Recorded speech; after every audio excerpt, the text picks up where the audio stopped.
Extenuating circumstances. Because it was a mercy.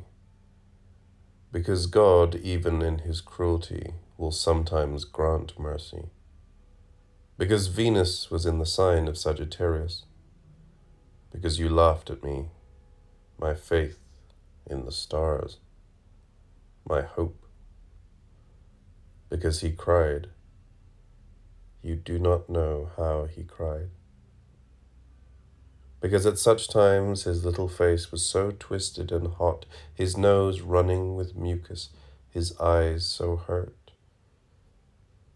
Because in such he was his mother, and not you.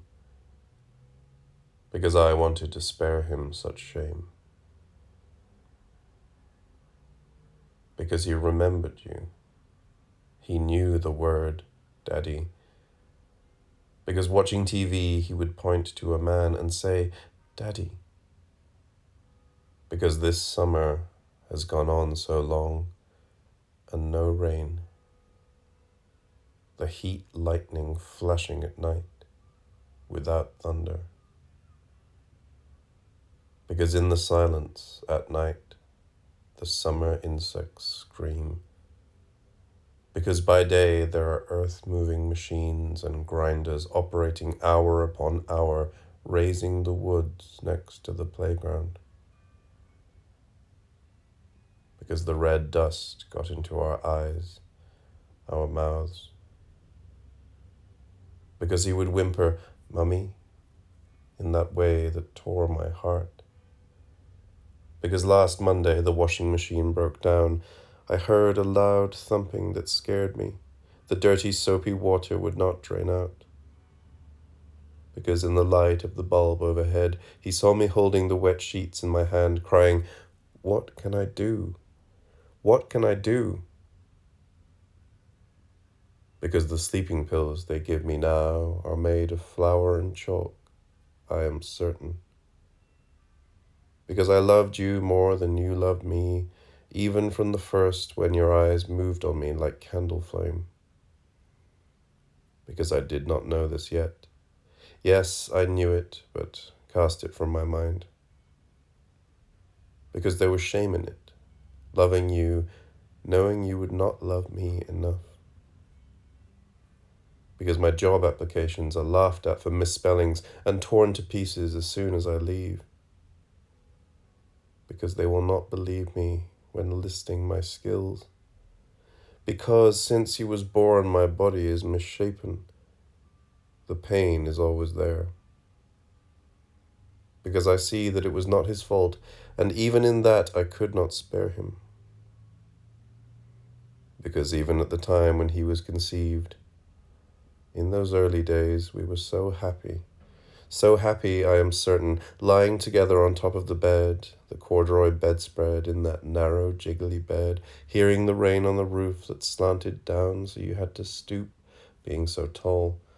And from outside on the street, the roof with its dark shingles, looking always wet, was like a lowered brow over the windows on the third floor, and the windows like squinting eyes. And we would come home together from the university meeting at Hardy's Corner, you from the geology lab or the library, and me from accounting, where my eyes ached because of the lights with their dim flicker no one else could see. And I was so happy, your arm around my waist and mine around yours, like any couple, like any college girl with her boyfriend, and walking home. Yes, it was home. I thought always it was home. We would look up at the windows of the apartment, laughing, saying, Who do you think lives there? What are their names? Who are they? That cozy, secret-looking room under the eaves where the roof came down dripping black, runny water.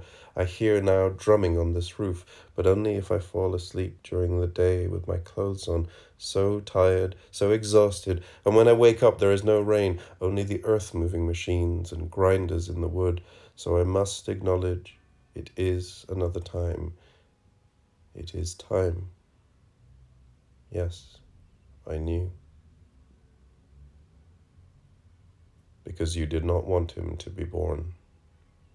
Because he cried so I could hear him through the shut door, through all the doors. Because I did not want him to be mummy, I wanted him to be daddy in his strength. Because this washcloth in my hand was in my hand when I saw how it must be. Because the checks come to me from the lawyer's office, not from you. Because in tearing open the envelopes, my fingers shaking and my eyes showing such hope, I revealed myself naked to myself so many times. Because to this shame he was a witness. He saw. Because he was too young at 2 years to know. Because even so, he knew. Because his birthday was a sign, falling in the midst of Pisces. Because in certain things he was his father, that knowledge in his eyes that went beyond me, in mockery of me. Because one day he would laugh too, as you have done. Because there is no listing for your telephone, and the operators will not tell me. Because in any of the places I know to find you, you cannot be found. Because your sister has lied to my face to mislead me. Because she, who was once my friend, I believed, was never my friend. Because I feared loving him too much, and in that weakness failing to protect him from hurt. Because his crying tore my heart, but angered me too, so I feared laying hands upon him, wild and unplanned. Because he flinched seeing me, that nerve jumping in his eye. Because he was always hurting himself. He was so clumsy falling off the swing, hitting his head against the metal post. So one of the other mothers saw and cried out, "Oh, oh, look, your son is bleeding." And at that time, in the kitchen, whining and pulling at me in a bad temper, reaching up to grab the pot handle and almost overturning the boiling water in his face, so I lost control, slapping him, shaking him by the arm. "Bad! Bad, bad, bad!" My voice rising in fury, not caring who heard. Because that day in the courtroom you refused to look at me, your face shut like a fist against me, and your lawyer too, like I was dirt beneath your shoes. Like maybe he was not even your son, but you would sign the papers as if he was. You are so superior. Because the courtroom was not like any courtroom I had a right to expect.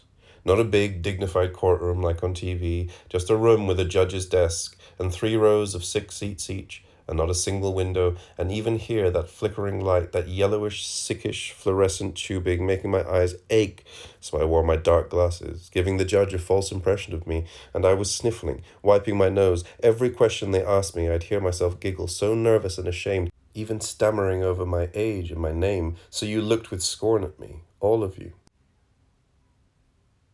Because they were on your side. I could not prevent it. Because in granting me child support payments, you had a right to move away. Because I could not follow. Because he wet his pants, where he should not have, for his age. Because it would be blamed on me. It was blamed on me. Because my own mother screamed at me over the phone. She could not help me with my life, she said. No one can help you with your life. We were screaming such things to each other as left us breathless and crying, and I slammed down the receiver knowing that I had no mother. And after the first grief, I knew it is better so. Because he would learn that someday, and the knowledge of it would hurt him.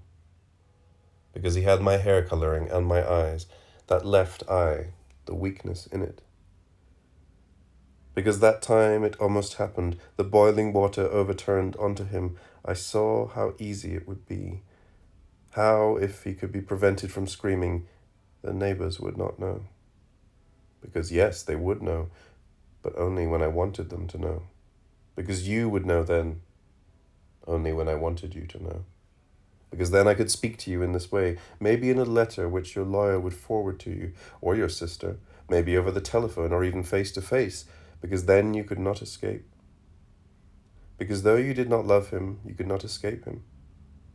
Because I had begun to bleed for 6 days quite heavily, and will then spot for another 3 or 4. Because soaking the blood in wads of toilet paper, sitting on the toilet, my hands shaking, I think of you who never bleed. Because I am a proud woman, I scorn your charity. Because I am not a worthy mother. Because I am so tired. Because the machines digging in the earth and grinding trees are a torment by day and the screaming insects by night. Because there is no sleep. Because he would only sleep these past few months if he could be with me in my bed. because he whimpered, "Mummy, Mummy, don't," because he flinched from me when there was no cause, because the pharmacist took the prescription and was gone such a long time I knew he was telephoning someone, because at the drugstore where I have shopped for a year and a half they pretended not to know my name, because in the grocery store the cashiers stared, smiling at me and at him, pulling at my arm, spilling tears down his face, because they whispered and laughed behind me. I have too much pride to respond. Because he was with me at such times, he was a witness to such. Because he had no one but his mummy, and his mummy had no one but him, which is lonely. Because I had gained 7 pounds from last Sunday to this, the waist of my slacks is so tight. Because I hate the fat of my body. Because looking at me naked now you would show disgust. Because I was beautiful for you, why wasn't that enough? Because that day the sky was dense with clouds, the color of raw liver, but yet there was no rain. Heat lightning flashing with no sound, making me so nervous, but no rain. Because his left eye was weak. It would always be so unless he had an operation to strengthen the muscle. Because I did not want to cause him pain and terror in his sleep. Because you would pay for it, the check from the lawyer with no note.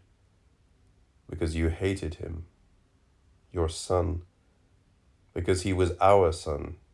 You hated him. Because you moved away to the far side of the country, I have reason to believe. Because in my arms, after crying, he would lie so still, only one heart beating between us. Because I knew I could not spare him from hurt. Because the playground hurt our ears, raised red dust to get into our eyes and mouths.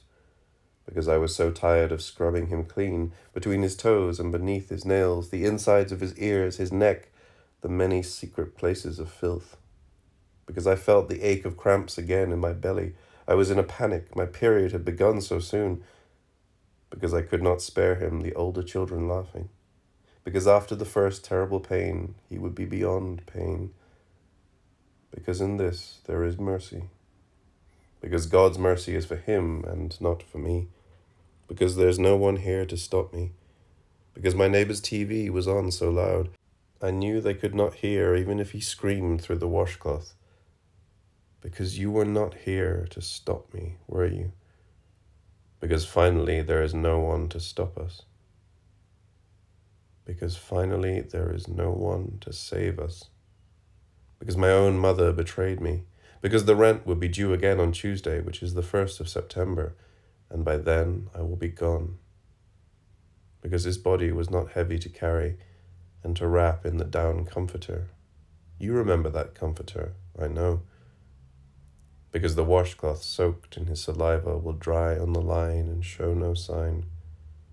Because to heal there must be forgetfulness and oblivion. Because he cried when he should not have cried, but did not cry when he should. Because the water came slowly to boil in the big pan, vibrating and humming on the front burner. Because the kitchen was damp with steam from the windows shut so tight. Because he did not struggle. And when he did, it was too late. Because I wore rubber gloves to spare myself being scalded. Because I knew I must not panic, and did not. Because I loved him. Because love hurts so bad. Because I wanted to tell you these things, just like this.